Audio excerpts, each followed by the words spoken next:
नमस्कार, स्वराज्य माझा न्यूजमध्ये आपल्या सर्वांचं स्वागत आहे। निवडणुकीची धामधूम अतिशय जोरात चालू झालेली आहे आणि प्रत्येक उमेदवार आपापल्या परीने प्रचार करत आहेत। प्रचार आता अतिशय शिगेला पोहोचलेला आहे। आपण या ठिकाणी पाहू शकतो की अपक्ष उमेदवार वैभव पिचड यांची रॅली या ठिकाणी चालू आहे। अतिशय मोठ्या प्रमाणात या ठिकाणी नागरिक जमा झालेले आहेत आणि ते त्यांना साथ देत आहेत। स्वतः वैभव पिचड हे कुठेतरी त्यांचे वडील मधुकरराव पिचड आजारी असल्यामुळे त्यांच्या सेवेत आहेत, परंतु ही प्रचाराची सगळी धुरा ह्या तरुणांनी या कार्यकर्त्यांनी हातात घेतलेली आहे आणि ते स्वतः प्रचार करत आहेत। तर आपण इथं कार्यकर्त्यांशी बोलणार आहोत। आपल्यासोबत बोलण्यासाठी आहे सोनालीताई नायकवाडी। ताई, कशा पद्धतीने प्रचार चालू आहे आता सध्या?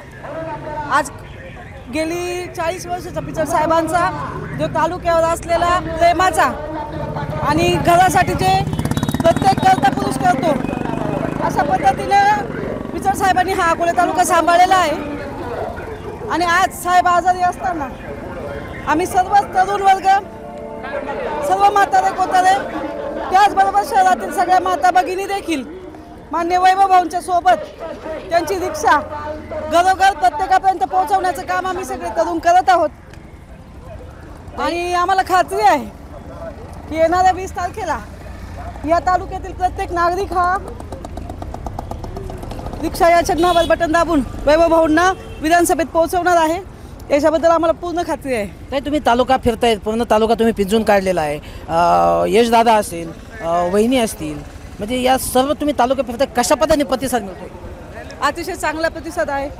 यशकडे बघताना प्रत्येक म्हातारा कोतारा हेच म्हणतो आहे की साहेबांची सावली ही नवीन पिढी आहे आणि तालुक्याला अतिशय आनंद झालेला आहे की पिचड कुटुंबातील प्रत्येक तरुण तरुणी आज या शहरामध्ये, या तालुक्यामध्ये सगळ्या जनतेने बघितले आहे। खरं तर आम्हाला सर्वांना खूप आनंद आहे की आज मधुरा असेल, पूनमताई असतील, प्रियांकाताई असतील, गिरिजाताई असतील, राधिका असेल, ओम असेल आणि यश। खरं तर यश हा अचानक सगळ्या जनतेने बघितला आणि जनतेच्या ज्या आशा पल्लवित झालेल्या आहे, यशला अकोले तालुक्याचं भवितव्य म्हणून बघितलं जात आहे। भाऊंच्या पावलावर पाऊल चालू ठेवून आणि पिचड साहेबांचे आशीर्वाद आणि संस्कार घेऊन यश आपल्या तालुक्यामध्ये तालुक्याच्या जनतेसोबत कायमच खांद्याला खांदा लावून काम करेल। तालुक्याच्या जनतेचे प्रश्न सोडवण्यासाठी त्याचं पुढील आयुष्य हे कायम राहील, यात आम्हाला सर्वांना खात्री आहे। निश्चितच आजची ही गर्दी बघता मला वाटतं की तालुक्यात परिवर्तन नाही तर तालुका हा पूर्णपणे पिचड कुटुंबियांच्या सोबत आहे, याची आम्हाला खात्री आहे। निश्चितच यशदादा असेल, मधुरा असेल किंवा वहिनी असेल, या सर्वांच्या खांद्यावरती या निवडणुकीची धुरा आता सध्या दिसते आणि या ठिकाणी आपण पाहू शकतो की मोठ्या प्रमाणात कार्यकर्ते उत्साहाने या रॅलीमध्ये सहभागी झालेले आहे आणि वैभव पिचडांची निवडणूक आता या तरुणांनी हातामध्ये घेतलेलं आहे। आपल्यासोबत बोलण्यासाठी आहेत उपनगराध्यक्ष शरद नवले। कशा पद्धतीने प्रचार चालू आहे आणि कसा प्रतिसाद मिळतोय? आज चांगल्या पद्धतीने आज एवढ्या मोठ्या संख्येने लोक साहेबांकरता रस्त्यावर उतरलेले। आज एकदम शांतपणे संयमी असं नेतृत्व वैभव भाऊंचं, या दृष्टिकोनातून असं दिसतंय की शहरामध्ये आज प्रचाराचा दौरा एकदम जोरात चालू आहे। या दृष्टिकोनातून हे सर्व लोक एकत्र झालेत। आज साहेब दवाखान्यात असतानाही एवढे लोकांची ही उपस्थिती, याच्यातूनच दिसून येतं का वैभव भाऊंसाठी किती जनता रस्त्यावर येत आहे। एवढंच मी बोलतो। निश्चितच लोकांची उपस्थिती हे याचं होतं काय, कसा प्रतिसाद मिळतोय? एकदम भारी प्रतिसाद आहे। भाऊ 100% विजय होणार। तालुक्याने सगळं इलेक्शन हातात घेतलं आहे, आता काय भीती नाही कशाची आपल्याला। 100% भाऊ विजय होणार म्हणजे होणार। तालुक्याची जनतेनं निवडणूक हातात घेतली।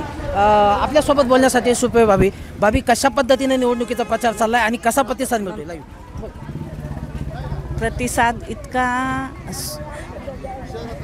म्हणजे अस्मरणीय प्रतिसाद आहे। पिचड साहेबांनी 40 वर्षे जे काम केलंय ते लोकांना घराघरात पोहोचलेलं आहे आणि आज जनता म्हणजे सगळे जनार्दन असते हे या अकोले तालुक्याने दाखवून दिलं आहे। फॉर्म भरण्यापासून जनतेने हा घेतलेला एक हाती एक निष्ठा, जनता म्हणजे जनार्दन आणि या जनार्दनच आता या रिक्षाचं महत्त्व काय आहे ते जनता घराघरामध्ये दाखवते आणि पिचड साहेबांना कसं आमचा नेता, कसा आमचा भाग्यविधेता, कसं आमचं काम हे जनता दाखवून देईल. आणि ह्या जनतेवर एकच सांगते, एकच ध्यास जनतेचा विश्वास. एकच ध्यास जनतेवर विश्वास. आणि आपल्यासोबत बोलण्यासाठी स्वतः पूनमताई आहेत. ताई, तुम्ही प्रचारामध्ये सहभागी आहात. जोपर्यंत पिचड साहेब स्वतः असं होते त्यावेळेला तुम्हाला कधी रणांगणात उतरण्याची वेळ आली नाही, परंतु आज साहेब कुठेतरी आजारी आहेत आणि भाऊ त्यांची काळजी घेत आहेत. तुम्ही स्वतः मैदानात उतराल, कसा प्रतिसाद मिळतोय? लोकांचा खूप चांगला प्रतिसाद मिळत आहे. आणि आता मी तुमच्यातर्फे सर्व अकोले तालुक्याच्या जनतेला एकच विनंती करू इच्छिते की त्यांनी रिक्षा या चिन्हावर प्रचंड मतांनी तुमच्या भाऊंना विजयी करावे. निश्चितच भाऊंना प्रचंड मताने विजयी करावे. मावशी, तुम्ही प्रचारामध्ये फिरताय, कसा प्रतिसाद मिळतोय? प्रचार आहे ना, मी 8 दिवस झाला पूर्ण ग्रामीण भागात फिरले, घराघरातून फिरले. प्रत्येक ठिकाणी आपले साहेब आजारी असल्यामुळं सगळे जुने माणसं, नवीन पोरं सुद्धा उतरले. जुने माणसं सुद्धा म्हणतात आम्हाला कोणीच नको, पिचड साहेबच पाहिजे. आम्ही पार पूर्ण डांगण पिंजले दिदीनं, आम्ही गिरच्या दिदीन मी, आणि पार सगळीकडे फिरलो. सगळ्या लोकांना फक्त रिक्षाच असं म्हणतात. लहान मुलं सुद्धा भेटले ना, तेच रिक्षा म्हणतात. आणि भाऊ आपला रिक्षाचा 100% आपली रिक्षा येणार आहे, एवढंच मी सांगू इच्छिते. मी सगळीकडे फिरले. 8 दिवसापासून पूर्ण ग्रामीण भाग मला दिलेला होता भाऊना. त्याच्यामुळं काल देवठाणला सुद्धा चांगली रॅली निघाली. देवठाणला सगळ्यांचा तेच प्रतिसाद आहे. पार सगळीकडे फिरले. मला पार आतापर्यंत 9 दिवस झाले, तेव्हापासून पूर्ण फिरले. पार एवढा रिक्षालाच आपल्या प्रतिसाद जास्त आहे. आणि येणार म्हणजे रिक्षाच येणार. लाखातला भाऊ माझा एक, आणि भाऊ माझा आणि तालुक्याचा राजा, हेच मी सांगू इच्छिते.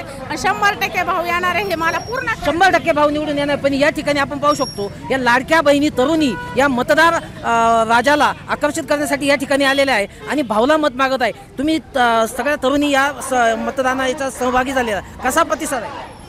पिचड साहेबांना छान प्रतिसाद मिळतोय बऱ्यापैकी. कसा प्रतिसाद कसा आहे? चांगलं आहे. कसं आहे? यंदा पिचड साहेबांचंच वार आहे. पिचड साहेबांची हवा आहे. कसं आहे प्रतिसाद? छान आहे, चांगला आहे. म्हणजे या तरुणी सांगतायत की पिचड साहेबांचंच वारा आहे आणि पिचड साहेब निवडून येतील. आणि अतिशय मोठ्या प्रमाणात नागरिक आपण या ठिकाणी पाहू शकतो की खूप मोठ्या प्रमाणात या ठिकाणी आलेले. आणि हे अकोले शहराच्या मुख्य रस्त्यावर आता फिरत आहे आणि मुख्य रस्त्यावरून हे आवाहन करत आहे की वैभवरावांना मतदान करा. प्रत्येक ठिकाणी सर्व कार्यकर्ते अतिशय जोमाने कामाला लागलेले आहे आणि खरोखर ही निवडणूक या कार्यकर्त्यांनी हातात घेतल्याचं हे नक्कीच चित्र आपल्याला.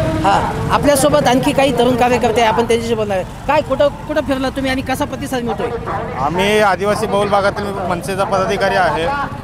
जो सातेवाडी गट, शेंडी भंडारदरा गट आहे, इकडे माननीय वैभव पिचडांना चांगला प्रतिसाद मिळालेला आहे. आमचे मनसेचे पदाधिकारी दिवस रात्र एक करून भाऊंना जास्तीत जास्त मत कसं पडेल याची आम्ही तंतोतंत काळजी घेत आहोत. आणि निश्चितच 100% या ठिकाणी भाऊ हे विजयी होणार आहेत. आमचे तालुकाध्यक्ष या ठिकाणी अकोले शहराचं नियोजन सर्व त्यांनी केलेलं आहे. कसं आहे दत्ता, कसा काय प्रतिसाद? आम्ही आज या तालुक्यामध्ये हिंडत असताना लोकांचा स्वतःहून या भाऊंच्या प्रचारामध्ये स्वतः लोक उतरत आहेत. लोक स्वतः घरी घरी जाऊन प्रचार करीत आहेत. आम्हाला निश्चितपणानं या ठिकाणी या तालुक्यामध्ये भाऊंची रिक्षा ही घड्याळ चाकाखाली घातल्याशिवाय राहणार नाही आणि तुतारी वाजून देणार नाही, एवढं 100% निश्चित आहे. भाऊंची रिक्षा घड्याळ वाजू देणार नाही आणि तुतारी चाकाखाली घालेला असेल दत्ता भाऊंवर सांग. काय कसा प्रतिसाद मिळतोय? मंडलिक साहेब एकदम एक जबरदस्त प्रतिसाद आहे. पिचड साहेबांची 40 वर्षाची जे तालुक्यासाठी काम केलेलं आहे त्या कामाचे उतराई होण्यासाठी तालुक्यातून गावागावातून लोक प्रत्येकजण पिचड साहेब वैभव पिचड करतात. आणि आज सर्व पिचड कुटुंब का आज आपण बघता की रॅली, या रॅलीमध्ये प्रचंड लोक सहभागी झालेले आहे. आणि हे कुठलेही भाड्याने आणलेले लोक नाही, हे स्वयंस्फूर्तीने आलेले लोक आहे. आणि पिचड साहेबांनी 40 वर्षामध्ये अकोले तालुक्यासाठी, नगर जिल्ह्यासाठी जे पाण्याचं काम केलं ते उल्लेखनीय काम आहे. म्हणून आज सर्व लोक वैभवरावांच्या रिक्षात बसतात आणि वैभवराव 100% 2024चे आमदार होणार, ही काळ्या दगडावरची रेग आहे. निश्चितच हे कोणी भाड्याने आणलेले लोक नाही आहेत, तर हे स्वयंस्फूर्तीनं आलेले लोक आहेत. आपल्यासोबत आणखी काही कार्यकर्ते. अण्णा, तुम्ही जुने जाणते कार्यकर्ते आहात, काय कशी हवा वाटते सध्या राजकारणाची? राजकारणाबाबत जर बोलायचं झालं तर एकच प्रश्न असा महत्त्वाचा राहतो का विरोधकांनी जो गाजावाजा चालवला आहे की आम्ही विकास केला, अकोल्याच्या एस टी स्टँडचा विकास खरा पिचड साहेबांनी केला आहे. आम्ही ह्या रस्त्यावर उभे, ह्या रस्त्याचा विकास पिचड साहेबांनी केलेला आहे. स्टँडचा विकास बघायचा असेल तर मेडिकलचा कोपरा बघा, मग तुम्हाला स्टँडचा विकास कळेल. निश्चितच पिचड साहेबांनी विकास केलेला आहे. आपल्यासोबत अजून काही तरुण कार्यकर्ते आहे. आपल्यासोबत बोलण्यासाठी डॉक्टर रवींद्र गोरडे आहेत. डॉक्टर साहेब, तुम्ही तालुक्यात फिरताय, कसा प्रतिसाद मिळतोय? अतिशय चांगला असा प्रतिसाद पिचड साहेबांसाठी आहे. खरं तर आपण पाहतोय की दिवसेंदिवस वातावरण बदलत चाललंय. अपक्ष उमेदवारी अर्ज आम्ही या ठिकाणी दाखल केला होता, परंतु अपक्ष उमेदवार असताना देखील भाऊवर किंवा साहेबांवर प्रेम करणारी एवढी जनता तालुक्यामध्ये आहे. म्हणजे सध्या 1 नंबरच्या रेसमध्ये भाऊंना या कार्यकर्त्यांनी आणून ठेवलेलं आहे. मतदारांनी भाऊंना विजयापर्यंत आणून ठेवलेलं आहे आणि अतिशय स्वयंपूर्तीने या समोर आपण पाहू शकतो की अतिशय मोठ्या प्रमाणात नागरिक या ठिकाणी आलेले आहेत, स्वयंस्फूर्तीनं प्रचार करत आहेत.